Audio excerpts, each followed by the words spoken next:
What if I told you that the biblical giants never really disappeared?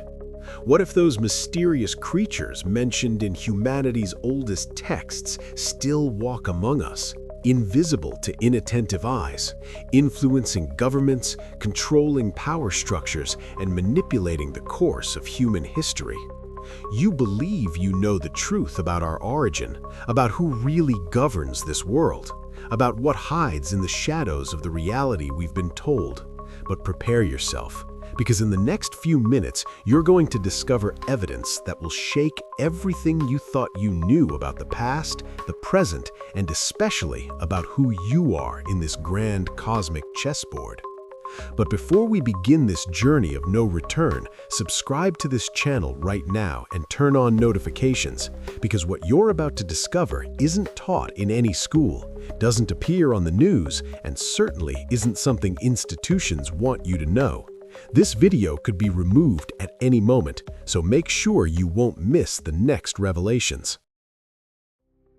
Let's go back to the beginning. Not the beginning they taught us in history classes, but the true beginning recorded in humanity's most ancient texts.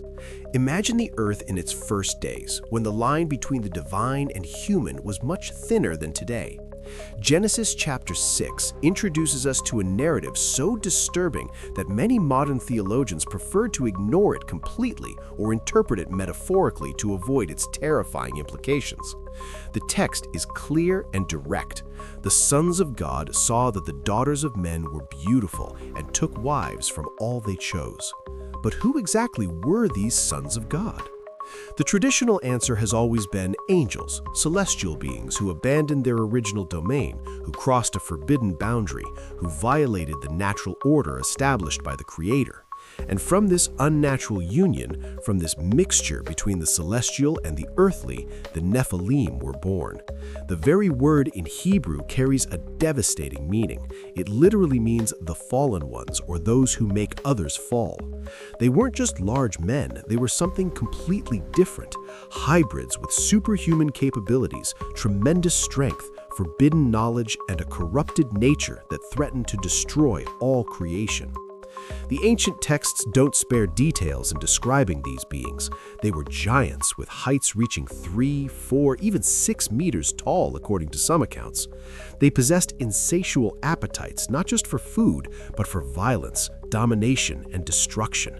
The Book of Enoch, an apocryphal but extremely influential text in ancient times, details how these Nephilim consumed all of humanity's production, and when there was nothing left to consume, they turned against humans themselves, devouring them. This description isn't poetic, it's literal according to the text. And even more disturbing, these giants began teaching humans knowledge they shouldn't possess: sorcery, weapon manufacturing, cosmetics, forbidden astrology, and practices that corrupted both the body and soul of humanity. Are you beginning to perceive the magnitude of this revelation? If you're feeling a chill right now, it's because something inside you recognizes that this story isn't just ancient mythology. It resonates with something real, something that might still be happening. Keep watching, because what comes next will connect these ancient events with the world you see around you every day. But here's where the story becomes absolutely impossible to ignore. If the Nephilim were just a biblical fantasy, an isolated myth created by ancient shepherds, we would expect to find this narrative exclusively in Hebrew scriptures, right? But that's not what we discover when we investigate deeply. Practically every ancient culture in the world, separated by oceans and millennia, preserved incredibly similar stories about giants who once dominated the earth. The Greeks spoke of the titans and giants who challenged the very gods of Olympus. The Norse recorded the Jotuns, primordial giants who preceded the gods themselves. In ancient India, Vedic texts describe the Asuras and Rakshasas, beings of tremendous power who constantly entered into conflict with the Devas.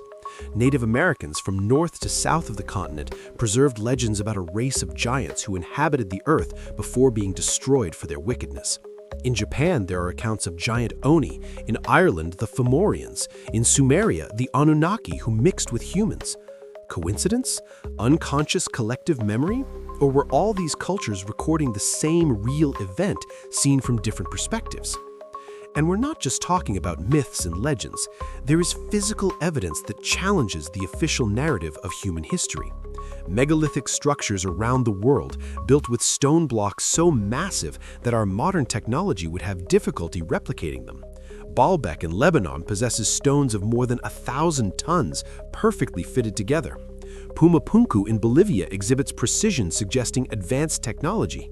The pyramids of Giza continue to be an architectural mystery. And when we question archaeologists about how ancient cultures without modern tools achieved such feats, the answers are vague, speculative, and frankly unsatisfactory. But what if the answer was hidden in plain sight? What if those who possessed superhuman strength really existed and built these monuments? Even more disturbing are the accounts of giant bones found repeatedly in recent centuries. Newspapers from the 19th and early 20th centuries are filled with articles describing discoveries of human skeletons 2-3 meters or more in height. The Smithsonian Institute supposedly collected many of these specimens, and then, mysteriously, they disappeared from public records. Why? What truth is being suppressed? What narrative is being protected at all costs? If you're watching this far, you're no longer the same person you were at the beginning of this video. Your understanding of reality is expanding. The walls of illusion are beginning to crack. But don't stop now. Share this video with someone who needs to awaken, because together we are stronger against those who want to keep humanity in ignorance. The Bible tells us clearly that the wickedness of the Nephilim was one of the main reasons for the global flood. God saw that corruption had spread so deeply that he decided to start over, preserving only Noah and his family, whose DNA was still pure, uncorrupted by mixing with fallen beings. The waters covered the earth, destroying the giants and that corrupted generation. End of story, right? The Nephilim were extinct in the flood and never returned.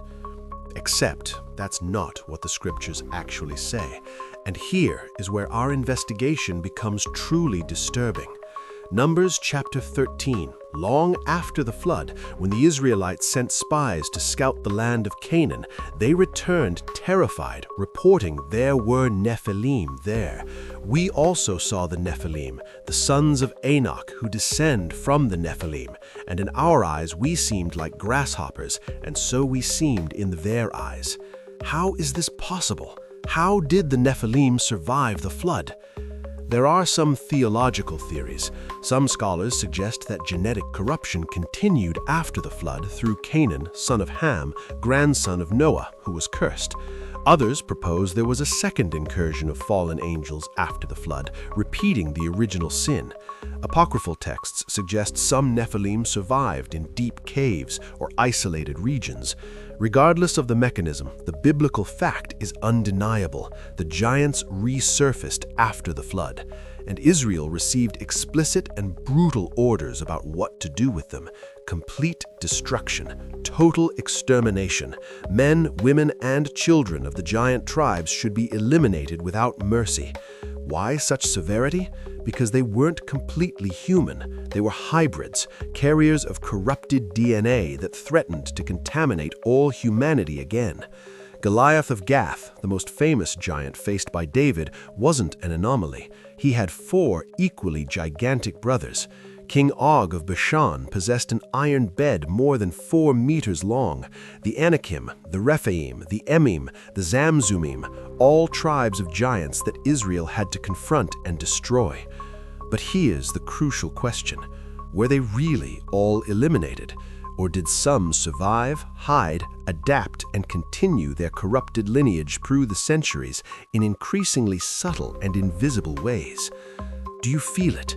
That growing sensation that everything is connected, that the history they told us is just the surface of something much deeper and more sinister? Stay with me until the end, because now we're going to connect these ancient events with the modern world in ways that will make you question absolutely everything. So we arrive at the question that brought you to this video. Are the Nephilim still among us today? And if so, how do they manifest in our modern world? Obviously, we no longer see 6-meter giants openly walking the streets, so if they exist today, their presence must be more subtle, more deceptive, more dangerously invisible. And that's exactly where we need to expand our understanding. The Nephilim weren't just defined by their physical stature, they were defined by their hybrid nature, by their forbidden knowledge, by their insatiable desire to dominate and corrupt humanity. Consider the inexplicable explosion of technological knowledge in the last century. In just 100 years, we went from horses and carriages to space travel and artificial intelligence. Is this acceleration natural? Or are we rediscovering ancient knowledge, those same forbidden knowledges that the Nephilim taught humanity before the flood?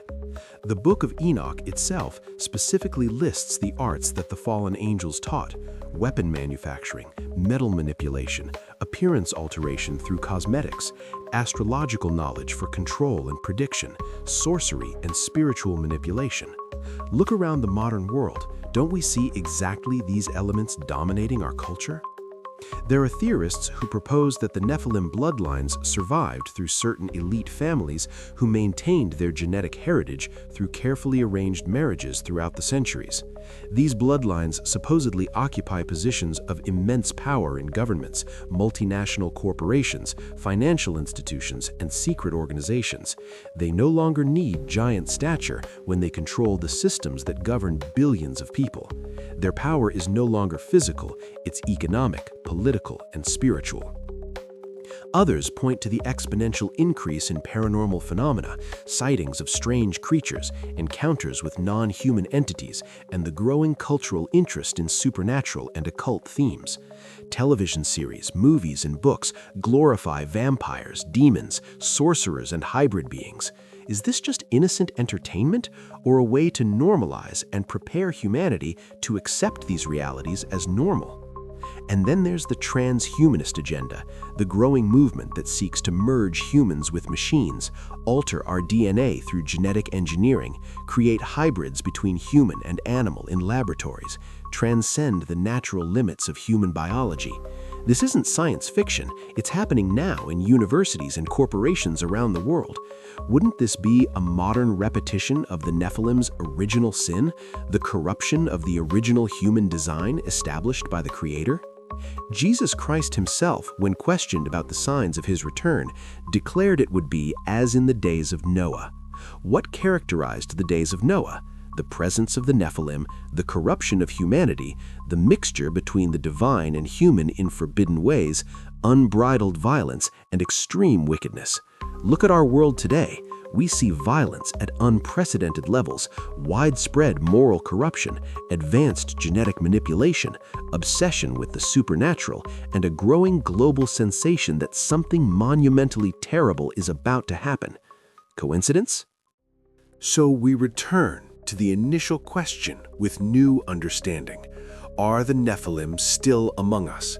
The answer isn't as simple as yes or no. What we can affirm with certainty is that the same spiritual forces, the same fallen angels who created the original Nephilim, were never destroyed. They were defeated at the cross by Christ, yes, but they still operate in this world until the final judgment, and their agenda remains the same: corrupt humanity, distort the image of God in man, and prepare the way for a final rebellion against the Creator.